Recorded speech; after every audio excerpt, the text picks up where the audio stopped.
quem de boa vontade possa trabalhar a favor do povo, administrar os recursos angariados pela administração, pelos impostos, e produzir uma vida melhor para a comunidade.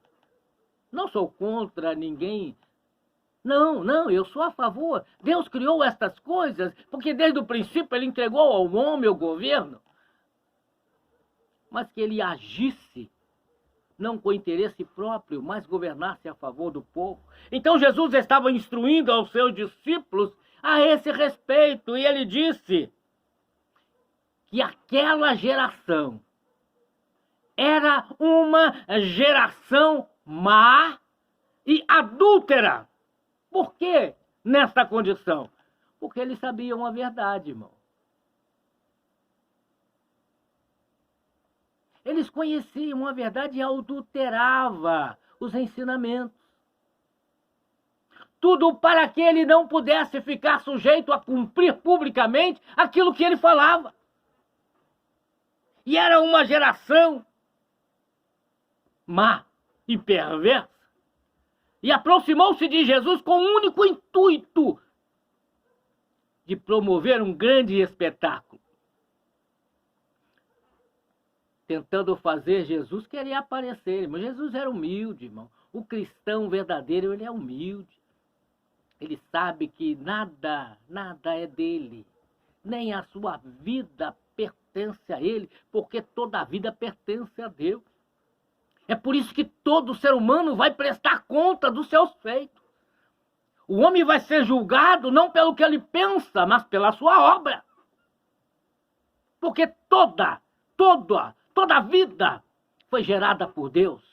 Até hoje, irmão, o homem não consegue entender como acontece no interior do homem, aonde produz tantas vidas e uma delas fecunda e gera o ser humano perfeito, segundo o propósito de Deus. Não tem como fazer a não ser a ordenança de Deus, que Deus deu ordem ao homem: crescei e multiplicai-vos, enchei a terra. Ninguém pode contradizer isso. E ele disse para os fariseus e os saduceus, os religiosos e os políticos, disse para Jesus, para que ele fizesse um sinal do céu. Se você é filho de Deus, faça um sinal do céu aqui, olha. Ele já sabia que havia um milagre, uma maravilha.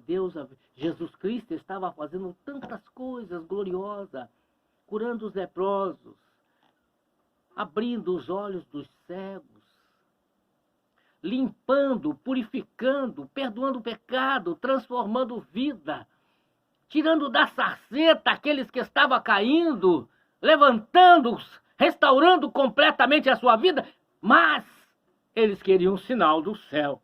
E Jesus falou que para os seus discípulos que não entrasse pela sua doutrina ou pelos seus ensinamentos. Então Jesus estava começando a conversar com ele. E quando Jesus disse para ele, eu vou dar para você apenas um sinal. O sinal de Jonas. Você sabe qual é o sinal de Jonas? O milagre na vida de Jonas. Jonas, irmão, é símbolo de Jesus enviado para pregar a uma cidade, a um povo, que a Bíblia diz que eles não sabiam a diferença entre a mão esquerda da mão direita. Eles não tinham conhecimento do certo e errado. Eles não conheciam a Deus. Não conheciam a sua palavra. Não conheciam o seu mandamento. Aos olhos de Deus, irmãos, eles não sabiam fazer a diferença do certo e do errado, da mão direita e da mão esquerda. Então Deus levanta Jonas e manda ele ir aonde estava. Nós vemos que muitas vezes Jonas sofreu para chegar até onde era para entregar a mensagem. Mas a providência de Deus, irmão, é gloriosa. Era o símbolo de Jesus. Jonas confessou que ele era servo do Deus Altíssimo, Criador do céu e da terra. Que ele estava ali, contrariando o que Deus havia ordenado, ele queria ir para o outro lado, mas Deus o pegou pela sua mão e fez com que ele voltasse, porque ele foi descoberto dormindo no porão, descansando, enquanto todos estavam preocupados. Ele se levantou e disse: eu sou a causa, porque eu sou servo do Deus Altíssimo. E ele foi lançado. Ele foi lançado no mar, ele foi lançado nas águas, e Deus preparou para ele um transporte. Com segurança, embora desconfortável, tá, irmãos? Mas com segurança. Um grande peixe o engoliu, e durante 3 dias, 2 noites e 3 dias, ele ficou no interior do peixe. E Deus ordenou o peixe que o levasse aonde ele deveria ir para poder cumprir o propósito de Deus. Jesus Cristo estava falando ali um sinal que os fariseus e os saduceus conheciam bem, porque eles estudavam as leis de Moisés. Ele estudava os profetas, o livro dos profetas. Eles estudavam os salmos, os livros escritos por Salomão, por Davi, pelos levitas. Eles tinham conhecimento. E Deus não precisava fazer um sinal, mas mostrou para ele próprio, que ele próprio viveria como esteve Jonas. Ele estaria numa condição onde aos olhos humanos estava morto, mas aos olhos de Deus estava vivo. E no 3º dia ele ressurgiria. Então, Jesus Cristo disse para eles: se alguém quiser vir, não é fácil, tá, irmãos? Jesus estava falando do seu sofrimento, Jesus estava falando dos seus problemas. Jesus, quando começou a falar as coisas que ele iria passar, que era necessário que ele fosse para Jerusalém, e que ele sofresse na mão dos anciões, e que fosse maltratado pelos sacerdotes, e depois seria morto. Pedro, aquele que Jesus Cristo havia perguntado ao seu discípulo: o que diz os homens a meu respeito? E Pedro disse, alguém disse primeiro: uns dizem que você é um dos profetas. Você é João, você é Elias, você é Isaías, você é um dos profetas do passado. Mas Pedro levanta e diz: não, você é o Cristo, o Filho do Deus vivente. E depois esse mesmo Pedro começa a repreender a Jesus.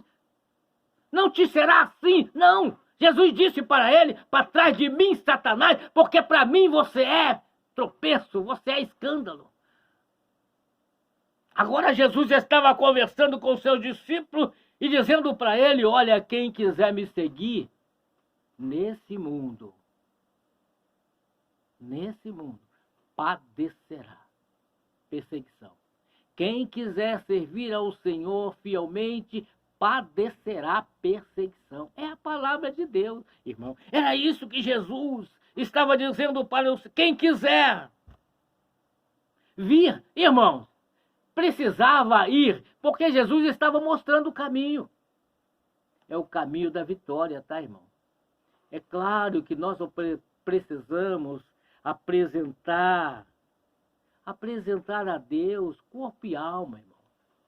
Porque a composição do ser humano, ele é composta de uma parte terrena, que o homem foi feita do pó da terra.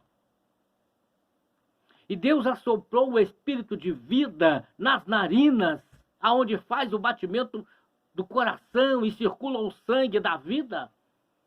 E destas duas, a união, tanto da terra quanto do sopro de Deus, que é o espírito de vida, passou então a existir o ser, o homem, que é a alma, que tem poder de decisão, que vai viver eternamente, para o bem ou para o mal. A Bíblia diz que muitos ressuscitarão para a vida eterna, para a alegria eterna, mas muitos ressuscitarão para a condenação eterna. É a escolha pessoal, individual. Não tem como fugir, não tem como escapar. Todos nós vamos enfrentar esta decisão. E Jesus Cristo, então, dizendo para o seu discípulo: quem quiser vir após mim, é preciso se humilhar. Não diante dos homens, não diante da sociedade, mas diante de Deus. E é necessário assumir a sua responsabilidade. O porquê da sua existência, o para quê da sua existência. O porquê Deus te trouxe nesse mundo para que você pudesse cuidar das coisas criadas por Deus. Ou seja, a natureza, toda a natureza, todos os animais e todo ser vivente, irmão. Amar o próximo como a ti mesmo. É o mandamento de Deus para os dias atuais. Isto é o compromisso que Deus tem dado para todos, quem quiser. Negue-se a si mesmo. Assuma a sua responsabilidade de homem, de mulher. Você é homem. Haja como homem. Sirva a Deus como homem. Não transgrida o mandamento de Deus. Se você é mulher, haja como mulher. Cumpra o propósito de Deus na sua vida. Porque você é auxiliadora. O homem não consegue multiplicar a glória de Deus com a procriação sem a participação de uma companheira que Deus criou para ele. E a mulher também não consegue manifestar a glória de Deus se ela não se unir ao seu marido, tornando-se uma só carne. A Bíblia diz que nós precisamos assumir o compromisso diante de Deus de levar a nossa cruz.